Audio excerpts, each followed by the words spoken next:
বানালাম হাজব্যান্ডের ফরমাইশে corn mushroom sandwich বানালাম, সেটাই আপনাদের সাথে শেয়ার করছি। তো বাটার গরম করে তার মধ্যে আমি পেঁয়াজ কুচি দিয়ে দিলাম।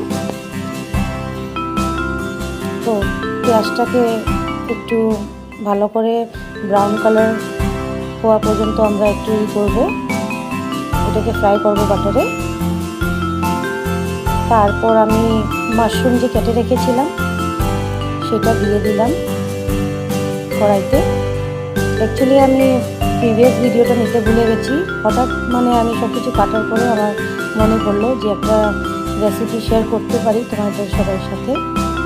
তারপরে মাশরুমটা জল ছাড়বে, তো তার জন্য এটাকে একটু হাই ফ্লেমে ভালো করে ফ্রাই করে নিলাম। তারপরে দেখেন কর্ন দিয়ে দিলাম, সিদ্ধ করা কর্ন, কিন্তু এটা সিদ্ধ করে যে ফ্রোজেন কর্নগুলো পাওয়া যায় না সেটা।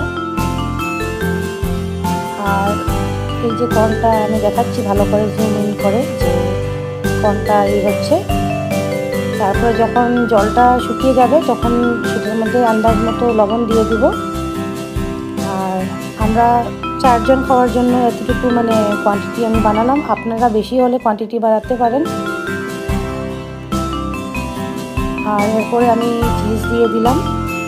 আমি অ্যাকচুয়ালি শ্রেড করলাম না আর চিজটাকে, কেন গলে যায় তো, তাই 2টা চিজ কিউব আমুলের সেটা আমি দিয়ে দিলাম।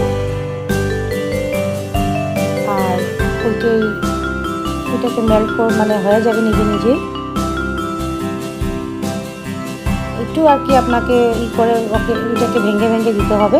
তারপরে রেস্ট ওইটা নিজেই মেল্ট হয়ে যায় আর ভালো করে গায়ে মাখা হয়ে যায়। তারপরে এই যে ব্ল্যাক পেপার দিয়ে দিলাম, তো সেটা আমার হয়ে গেল রেডি। আর পুরটাকে ঠান্ডা হতে দিবেন। তারপরে এইভাবে ফিলিং করে ব্রেডের মাঝখানে আমি কি করি, স্যান্ডউইচ মেকার আছে কিন্তু আমি তাওয়াতেই বেশি প্রেফার করি। আর একটু তাওয়াতে একটু বাটার লাগিয়ে দিয়ে তারপরে আপনি কী করবেন, একটু বেশি করে বাটার দিতে হবে। তারপরে ওটাকে ভালো করে উল্টিয়ে টুলটিয়ে সেঁকে নেবেন। আর একটু কম আগুনে সেঁকবেন যাতে